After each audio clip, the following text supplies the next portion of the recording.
Walk with Why me. boastest thyself in mischief, O mighty man? The goodness of God endureth continually. The tongue deviseth mischief, like a sharp razor working deceitfully. Thou lovest evil more than good, and lying rather to speak righteousness. Selah. Thou lovest all devouring words, O thou deceitful tongue. God shall likewise destroy thee forever. He shall take thee away and pluck thee out of thy dwelling place, and root thee out of the land of the living. Selah. The righteous also shall see and fear and shall laugh at him. Lo, this is the man that made not God his strength, but trusted in the abundance of his riches, and strengthened himself in his wickedness. But I am like a green olive tree in the house of God. I trust in the mercy of God forever and ever. I will praise thee forever because thou hast done it, and I will wait on thy name, for it is good before thy saints. Psalms chapter 52. Deliver me from the hands of evil spirits who have sway over the thoughts of men's hearts, and deliver them, and let them not lead me astray, O my God. Establish thou me and my seed forever, that we go not astray from henceforth and forevermore. Jubilees chapter 12 and 20. A prayer of Abram. Yes. Good morning, good afternoon, good evening, those of you on this platform and other shared platforms. And also the hand clap of praise. We thank God for those of you that have come and been with us since the beginning, and we thank God for those of you that have been with us thereafter and here and there's about, and we thank the Most High for those of you who have just subscribed and those of you who are about to subscribe, calling those things that are not as though they are. Yes, I am Mr. Clay, and we're in Jasher, the book of Jasher, chapter 44 still. Yes, chapter 44. I believe I'm in chapter 4. Sometimes I lose my way. Many times I lose my way. I blame 45. I'm sorry, 45. I read and I lose my place, and then I get back to it, and that's it. So in the previous, one thing about the law, you have the law naysayers in this land, in the earth. They're so bent on the paganistic law of the Trinity, the paganistic law that this Jesus is the Son of God when he's the son of Joseph, if that's the case. And that there was only one prophecy about someone coming, and that was Moses, when he said, God shall send you a prophet like unto me. Yes. Now, not only God's son to deliver, Moses wasn't the only deliverer. There are many deliverers, many messiahs, many anointed ones that have came and gone, were deleted, or should I say demised, by those naysayers. So what denotes, only what you, if you read the book of Enoch, it will tell you exactly what the purpose of the anointed one is. It doesn't say Messiah, that's an English word, that's Greek stuff. But either way, they're going to continue to push their agenda with this New Testament deal.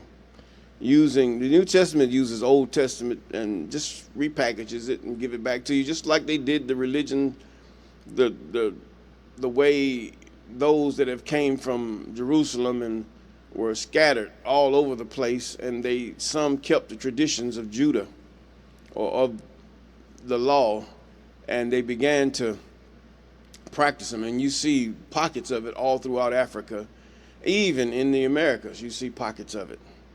Yes, you do.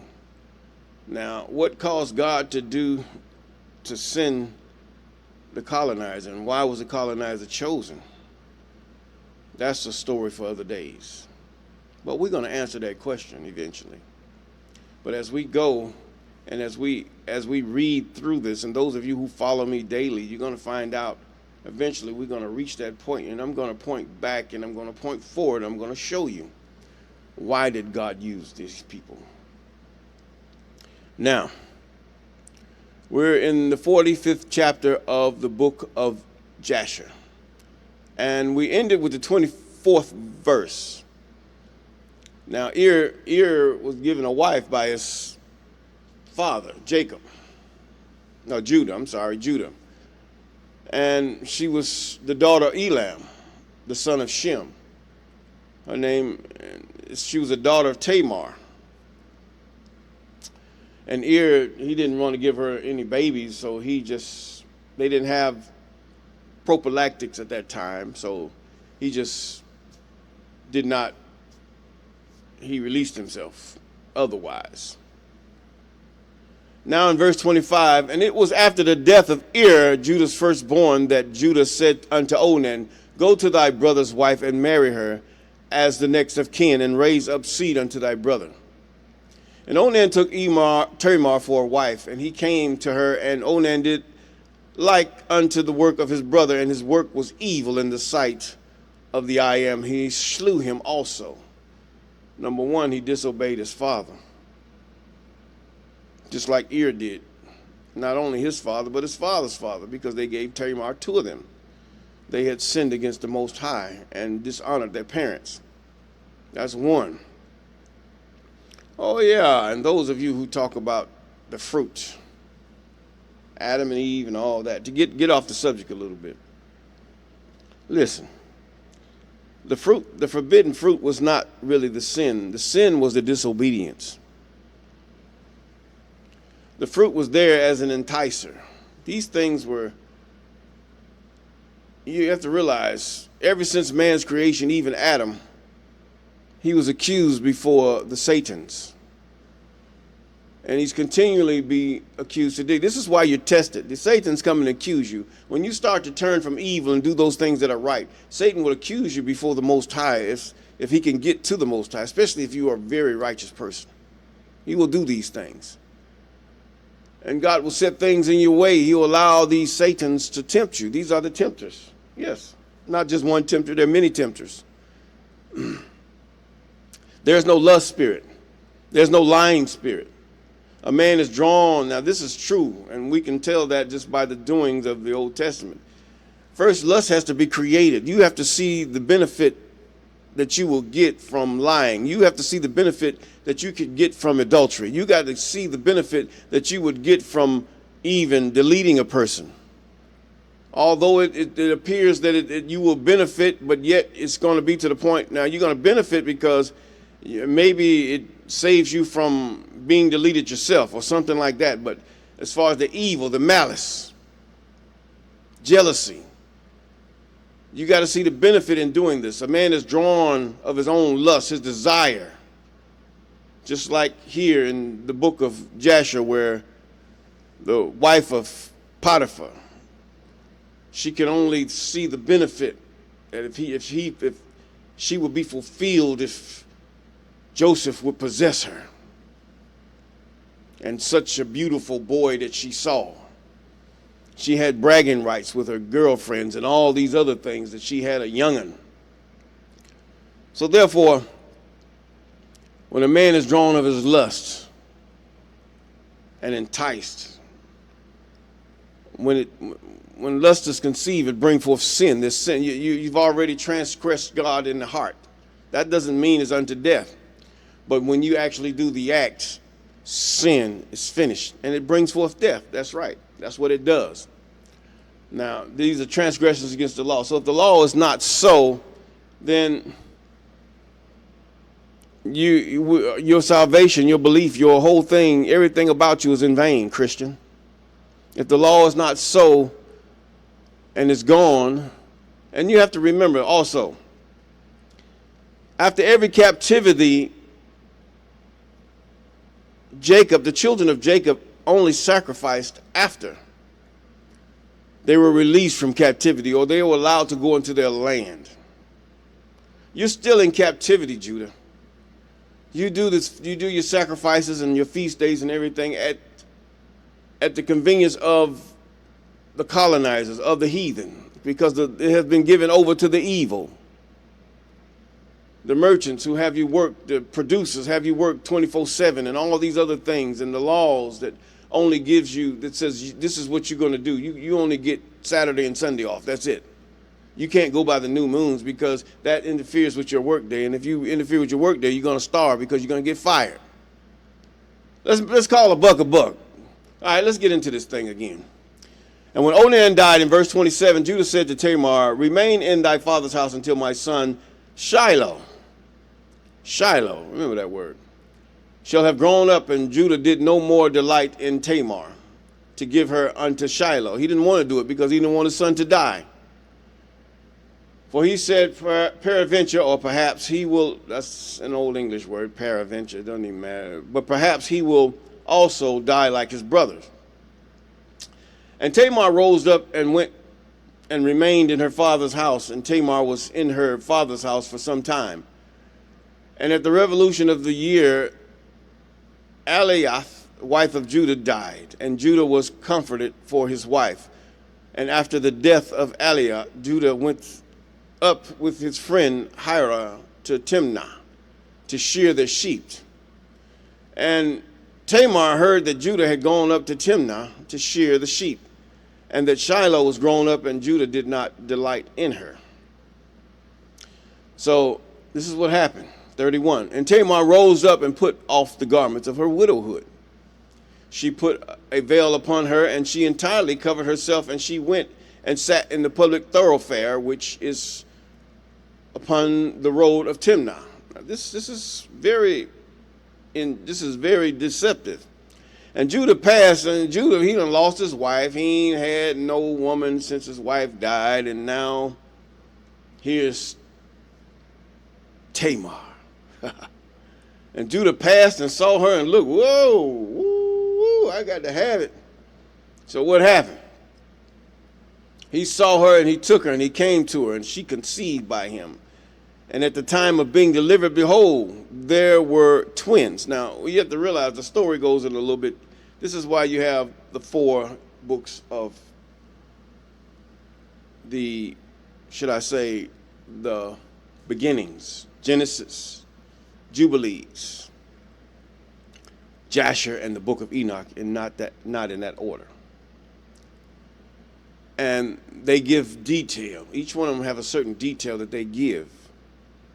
Now, we know that Timnah, she dressed herself up as a harlot, and he gave her his staff and his ring, and because he didn't have anything else, because he didn't have his goats. So he says he'll go and get his goat. And she took off her clothes, and then Tamar went back to her village. And then Tamar she had the baby, but they were going to put her to death. But then she showed the signet ring, and she showed the staff. And then he bowed his head. Even Judah said, she is more wise than I. And this is how that came about. Now, she was not betrothed or married to anyone. Now, there were twins in her womb, and she called the name of the first Perez, and the name of the second Zara. Chapter 46 and verse 1. In those days, Joseph was still confined in the prison. Now, we're turning back. This is where Perez and Zara, this is significant. And in those days, Joseph was still confined in the prison house in the land of Egypt. And at that time, the attendants of Pharaoh was standing before him, the chief of the butlers and the chief of the bakers, which belonged to the king of Egypt. And the butler took wine and placed it before the king to drink, and the baker placed bread before the king to eat. And the king drank the wine and ate the bread, and he and his servants and ministers that ate at the king's table. And while they were eating and drinking, the butler and the baker remained there, and Pharaoh's minister found many flies in wine. But the butler had brought, and stones of niter were found in the baker's bread. And the captain of the guard placed Joseph as an attendant on Pharaoh's officers. And Pharaoh's officers were in confinement 1 year. And at the end of the year, they both dreamed dreams in one night. and in the place of confinement where they were. And in the morning Joseph came to them and attended upon them as usual. And he saw them, and behold, their countenances were dejected and sad. And Joseph asked them, why are your countenance sad and dejected this day? And they said unto him, we dreamed a dream, and there is no one to interpret it. And Joseph said unto them, relate, I pray you, your dream unto me, and God shall give you an answer of peace as you desire. And the butler related his dream unto Joseph, and he said, I saw in my dream, and behold, a large vine was before me. And before that vine I saw 3 branches. And the vine speedily blossomed and reached a great height, and its clusters were ripened and became grapes. And I took the grapes and pressed them in a cup and placed it in Pharaoh's hand, and he drank. And Joseph said unto him, 3 branches that were upon the vine are 3 days. Yet within 3 days the king will order thee to be brought out, and he will restore thee to thy office. And thou shalt give the king his wine to drink, as at the first when thou wast his butler. But let me find favor in thy sight, that thou shalt remember me to Pharaoh when it will be well with thee, and do kindness unto me, and get me brought forth from this prison. For I was stolen away from the land of Canaan, and was sold for a slave in this place. And also that which was told to thee concerning my master's wife is false, for they placed me in this dungeon for nothing. And the butler answered Joseph, saying, if the king deal well with me at first, as thou last interpret to me, I will do all that thou desirest, and get thee brought out of this dungeon. Now, you can picture with the words that I speak that you think they would be in these puffed clothes and these European type things, but these people were down to earth. You imagine yourself in the company of the Egyptian attire when we're talking. And the wording is in English, Old English, to give you a sense of being in a setting of Europe or something. But it's far from that. Now, verse 12, and the baker, seeing that Joseph had accurately interpreted the butler's dream, also approached and related the whole of his dream to Joseph. And he said unto him, in my dream I saw, and behold, 3 white baskets upon my head. And I looked, and behold, there were in the uppermost baskets all manner of baked meats for Pharaoh, and behold, the birds were eating them from off my head. And Joseph said unto him, 3 baskets which thou seest are 3 days. Yet within 3 days Pharaoh will take off thy head and hang thee upon a tree. Now, hanging upon the tree was not just that of Rome. We see here that hanging upon the tree was also the way of execution for Egypt during this Pharaoh's reign. Now, and the birds will eat thy flesh from off thee, as thou sawest in thy dream. And in those days the queen was about to be delivered, and upon that day she bare a son unto the king of Egypt. And they proclaimed that the king had gotten his firstborn son, and all the people of Egypt together with the officers and servants of Pharaoh rejoiced greatly. And upon the 3rd day of his birth, Pharaoh made a feast for the officers and servants, for the host of the land of Zor. For the host of the land of Zor. Now they say Zor is in South Africa. Okay, it was named that. And of the land of Egypt. Now they had to come all the way from South Africa all the way up to Egypt. And they were a part of this host, or they were the host of this feast. And all the people of Egypt and the servants of Pharaoh came to eat and drink with the king at the feast of his son, and rejoice at the king's rejoicing. And all the officers of the king and his servants were rejoicing at that time for 8 days at the feast. And they made merry with all sort of musical instruments, with timbrels and with dances in the king's house for 8 days. Now, see, here he is. You're looking at this European setting because of the languages and the way they saying it. See, this is a mind siege here. To siege your mind that these people were not Negroid. And the butler to whom Joseph had interpreted his dream forgot Joseph, and he did not mention him to the king as he had promised, for this thing was from the I Am, in order to punish Joseph because he had trusted in man. And Joseph remained in the prison house 2 years, until he had completed 12 years. See, God don't want you trusting in man. Even Joseph, with all he went through, trust in the Lord with all thine heart. Lean not to thine own understanding, but in all thy ways acknowledge him, and he will direct thy path. See, what Joseph did was tell the cupbearer to remember me. In other words, hoping that the cupbearer will remember him. In other words, God will remember me. And God will remind him to tell Joseph, to tell the Pharaoh of what I have done. Now, we're going to delve a little bit into chapter 47 and verse 1. And Isaac, the son of Abraham, was still living in those days in the land of Canaan. And he was very aged, 180 years old. Wow. And Esau, his son, the brother of Jacob, was in the land of Edom, and he and his sons had possessions in it amongst the children of Seir. And Esau heard that his father's time was drawing nigh to die, and he and his sons and household came unto the land of Canaan and unto his father. Oh, another thing I have to say here. You note, those of you who call yourself the children of Jacob, those of you who call yourself Christian or of the faith of Adam, you're always hurt by each other. You're saddened by each other. You trust in the promises of other men.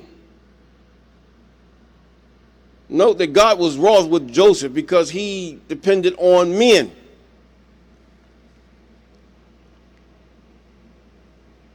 He depended on men. He depended on the promises of men. God did not like that. God wanted to draw you. Some of you Christians have the old song as standing on the promises of God. How are you going to stand on the promise of God when you're still cleaving to the promise of men because of their stature, their money, and their position in life? Huh? It's not going to happen. Trust in the Lord and do good, and verily thou shalt be fed. Didn't he say that? Huh? Or the I Am? Now, we're going to have to get this right here, because we got too many where the evil ones are trying to, should I say, round up the people and destroying the land and getting you to depend on them. See, this is what's happening to Jacob now. I mean, it's sad that it's happening. You know, you're being kicked out of your neighborhoods. You're being homeless. But yet, you know, are you really seeking God for direction? Many of you said, we're going to fight, we're going to do this, and we're going to do it. Oh, we can trust in this place, these people over in Texas with all these guns. And come out here and just make these people do what we have to do. But your power is in how God directs you. God will direct you whether you need to, whatever force or whatever you need to use. God will direct you on how to use it, when to use it, and where to use it, and what to use. See, God wants to be trusted by his people. This is why you do not see the miracles. This is why you do not see God doing things in the earth that are readily noticeable. You're not going to see these things as long as you keep a life of unbelief. Now, Isaac said in verse 4, of the 46th chapter, Isaac said unto Jacob, bring me hither thy sons, and I will bless them. And Jacob brought his 11 children before his father Isaac. And Isaac placed his hand on all the sons of Jacob, and he took hold of them and embraced them and kissed them. I mean, all these men, these young men. And Isaac blessed them on that day, and he said unto them, may the God of your fathers bless you. That wasn't paganism. The God of your fathers, the power of your fathers, the one who led you in battle, the one who caused you to subdue your enemies, the God of your fathers. And increase your seed like the stars of heaven for number. And Isaac also blessed the sons of Esau. Yes, Esau. Esau wasn't a bad son, really. He was just foolish. Saying, may God cause you to be a dread and a terror in all that will behold you, and to all your enemies. Now, that he was, and in many instances currently is. Shouldn't be a dread unto Jacob, because Jacob has faith in the Most High. You notice how they parade their military weaponry all over the place, and they show the power and the might, trying to be like God.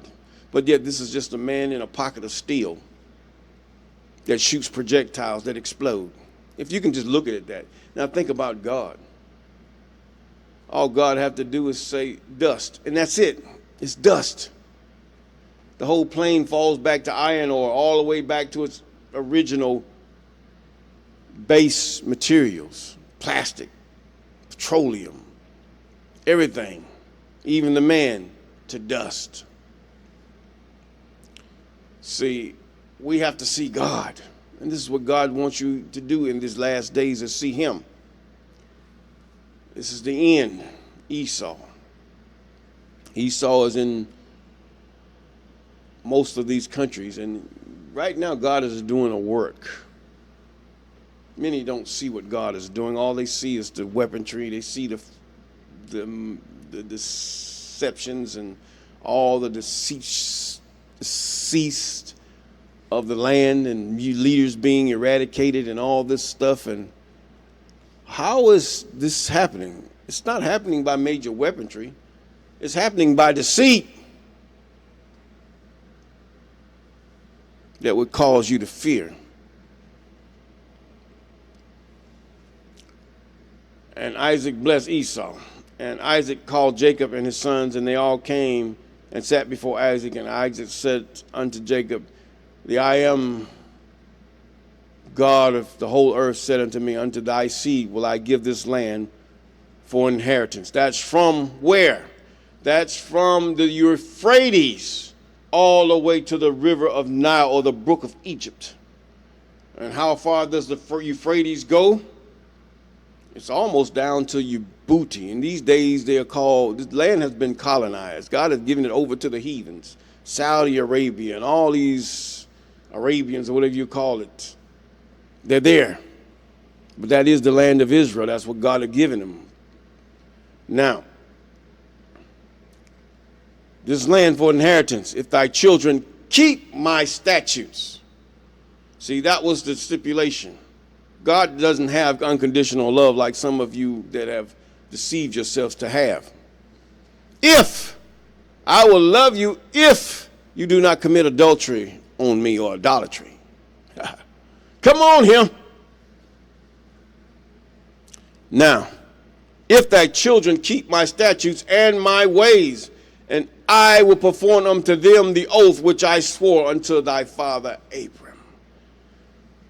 That's condition. And with that, we're going to say, peace.